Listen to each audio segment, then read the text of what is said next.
Alright guys, welcome to LuigiDini Live. This is episode 2 of season 2. And today we are debuting our newest segment called 2 ups, 2 downs.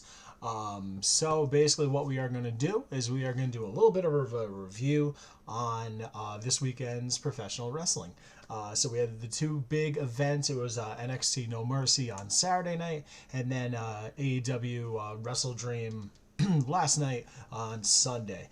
So basically in this segment, what we are going to go for is two positives, my two biggest positives, and my two biggest negatives. So 2 up, 2 down is what we're naming it, and that's what we're going to roll with. So basically we'll do a little ping pong. We'll do a good, we'll do a bad, or we'll do a good, and then we'll end with a bad because, why not end with a bad thing? But yeah, straight out the chute, 2 ups. We're going to start with the first one, which I thought was a big hit, and especially lately, not just last night, but in AEW, the Don Callis family. Obviously, Don Callis, Will Ospreay, Takeshita, and Sammy Guevara.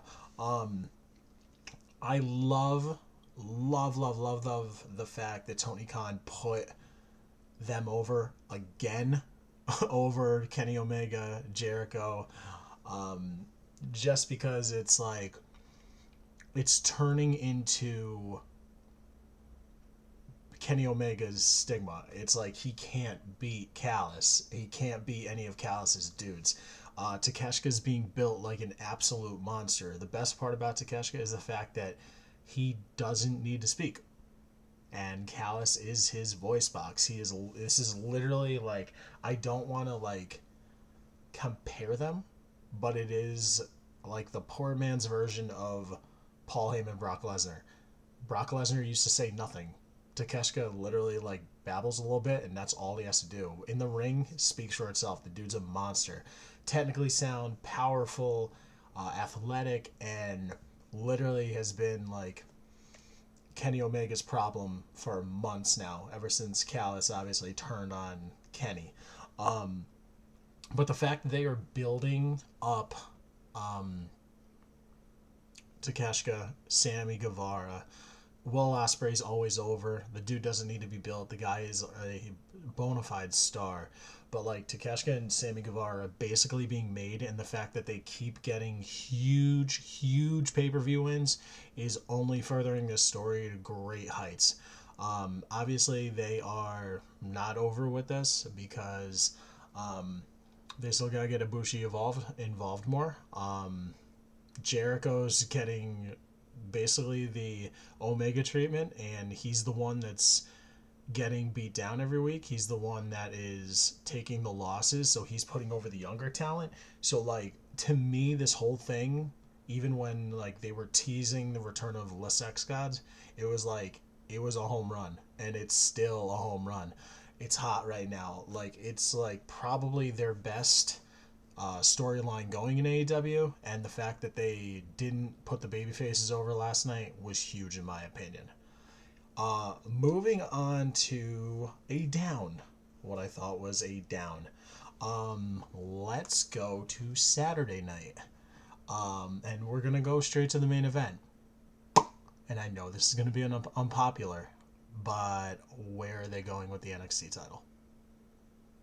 Seriously, tell me, because I don't know now. Carmelo Hayes and Ilya Dragunov put on an absolute clinic. Another phenomenal fight. And that's what it was, an absolute brawl. So physical, so exhilarating. But that's not what the down is here. The down is, where are they going with this belt now? I don't know. Like, are they going to run it back for a third time? Do a Carmelo Hayes and Ilya Dragunov 3? I mean, that's honestly the only thing that I could potentially see, understand here. Because who would be next? Dragunov's a heel. Who's the best face other than Carmelo Hayes? It's not like, are we gonna go to Baron Corbin? No. Like, seriously, like, Trick Williams just won the NXT North American title, so he's going to be out of it. They're not going to run it back with Braun Breaker. Braun Breaker is well into his storyline with Von Wagner and co. So, again, where does this title go? Who's got next? Is it potentially going to be like a Butch, a Pete Dunne? Like, are we going there? It just seems like there's no direction. I honestly thought for Ilya Dragunov when he lost to Carmelo Hayes the first time, the best thing they could have done was brought him up. That was the time. After they went to war the first time, literally a flawless match, they should have just been like, okay, Carmelo Hayes, you're going to carry NXT, and Ilya Dragunov, it's time for you to go up. Because all those rumors with him and either joining Imperium or battling Imperium just made so much sense at the time. But now Ilya has the belt.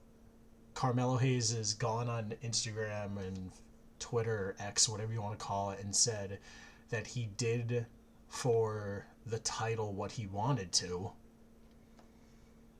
Where's NXT going now? Like, I guess that's why you're now going to tune in on Tuesday nights to figure out where they're going to go. But, like, there's no one else built on that side of the face heel that makes sense in this spot. So for me, the direction's just very off, and it is what it is.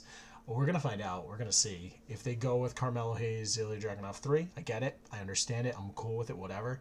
But, like, I just don't feel like anyone else is ready. And Braun Breaker's basically the only other, like, true, like, worthy opponent that could even potentially hold that strap. But he's hung up. So I don't know what to tell you there.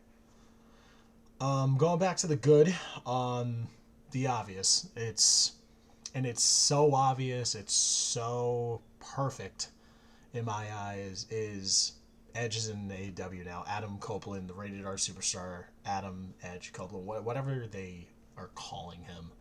I think it's hilarious, by the way, that WWE never trademarked the Rated R Superstar, so now AEW has it, but the fact that they have it is great. Edge debuted last night in AEW after the main event, during the main event, whatever you want, whenever it happened, because there was so much going on in typical Tony Khan fashion, just layer upon layer upon layer. Christian Cage gets the win. Nick Wayne helped him to turn on Darby Allin, which I'm so happy that they didn't put Darby Allin over in his hometown. Like, so beyond happy. Not to mention that how many times is Darby Allin going to get a shot at this TNT title? Like, it's time to move past that onto someone else. Christian Cage has done so much for that TNT title, but yeah, I'm so happy that they didn't put Darby Allin over. Then the beatdown starts. Sting comes out, tries to make the save. Luchasaurus, Nick Wayne, and Christian Cage start beating on him. They're about to concerto him, and then small vignette happens. Lights go dark, and then the new recording of "You Think You Know Me," and then the Metalingus hits, and that place went absolutely bananas. I love the fact that they kept everything for Edge, Adam Copeland, that he had in WWE. Verbatim, it was the same thing, minus the "You Think You Know Me." He came out the same way that he did in WWE. His pyro was the same. His going down the ramp was the same. His music was the same. It was everything. Because, like, you're bringing a legend in to potentially, maybe he's going to be full-time now. Why are you changing it to something of your own when it's so solidified in stone? He's like an all-time great. You don't change that. It was perfect. I love that right off the bat, it's going to be the teasing of Edge and Christian fighting at some point. Because although eventually, and I really hope, and I know they will, they're going to get them back together. Edge is the face, Christian is the heel, just like it was in WWE. It's going to play out perfectly. As long as Tony Khan needs to do, though, is they need to make sure Edge fights Nick Wayne. They need to make sure he fights Luchasaurus, which he is, not this Dynamite, but next Dynamite. But they need to prolong this as long as possible until Edge faces Christian one-on-one, and they're going to build it up and make it big. They can't just do, okay, Edge is fighting Luchasaurus, and then on Collision, they're going to do it and fight. No, they got to play this out a little bit. They got to build it up, and they will. And the way Christian is on one of the hottest runs of his career. He's so over. I think Edge being in AEW is perfect. Also, the beauty of it is he has so much from WWE that he can revert back to. He'll get huge pops and stories with Jericho. They can go back to the Hardys now. There's just a lot out there. And people that he's never fought before. He's never fought Jon Moxley. That's going to be phenomenal. Like, it's a fresh roster for Edge to finish up and go out the way he wants to go out. Because, completely honest, like, I might be in the minority here, but I didn't like the fact that Edge's last match was against Sheamus. His last match in WWE should have been against Rey Mysterio of the roster that's currently there. But, like, the whole Sheamus thing, like, I get it, but then I don't. And it just, I don't know. But the last thing on this, though, and I don't want to get into any Twitter or X wars with any of the wrestling, wrestling followers out there, but there were trolls last night on Twitter/X that were saying, oh, I can't believe Edge is doing the whole thing that he was in WWE, like everything's the same, like it doesn't make sense, blah, blah, blah, it's a step down. I hope and pray, like, that you're consistent on that, everyone who said that last night, because these people are the same people that said that were so pumped up when Cody Rhodes returned to WWE with his indie/New Japan/AEW music. Like, they love the fact that Cody's entrance starts the same. Literally same words, same voice, all of it. And then his music's the exact same. And the same people that said last night that they hated it, loved it for Cody, but now they hate it for Edge. Stay consistent, people. Don't be like that. Lastly, for this episode at least, the biggest down, I guess, is the AEW tag division. What are we doing, man? Like, what are we doing? Like, I don't know at this point whether FTR's current run is about FTR or is about the Bucks. Obviously, the Young Bucks were in the Fatal 4-Way last night against Orange Cassidy, Hook, Penta, and Rey Fenix. But, like, and the Guns. And then, obviously, the Young Bucks come out on top. After the last event, they win the Trios title for our Ring of Honor. And now they're again the number one contenders for the tag titles against FTR. Like, how stale have we gotten?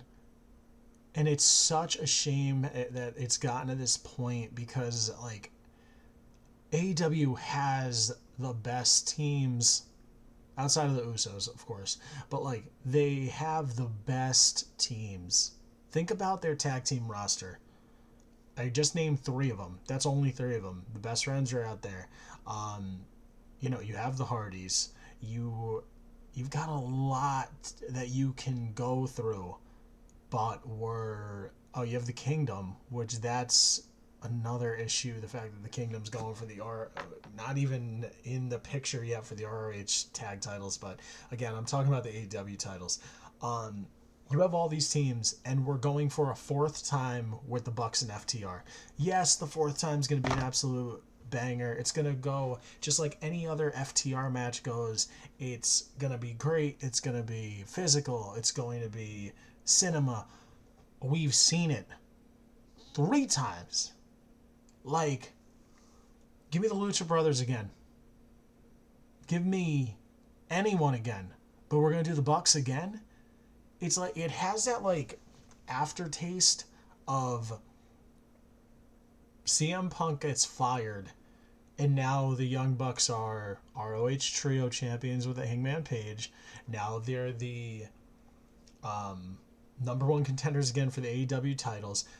If they fight them again in a big spot, are they really going to put FTR over again? No. So then they're going to have those belts too, and then what are we going to do? Get into a belt collecting scene again? Like, it just has that bad taste. So, like, the AEW, between the Bucks being the number one contenders again, and the fact that FTR is doing open challenges now, like, how many open challenges is AEW going to do? They have it with the international title. They do it with the TBS title for the women.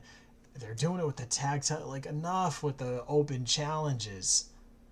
It's old. It's stale. Like, they need a refresh so badly in the AEW tag division. It's gotten to that point. So, that was your debut of 2up 2Down. Again, it was a big wrestling weekend with No Mercy and WrestleDream. Definitely always tune in. We're live weekly with a bunch of content, whether it's gaming, whether it was professional wrestling, nostalgia, all that good stuff. All the follows are right there. LuigiDini stream on Facebook and TikTok. @_LuigiDini for YouTube. Scan that QR code for my Discord.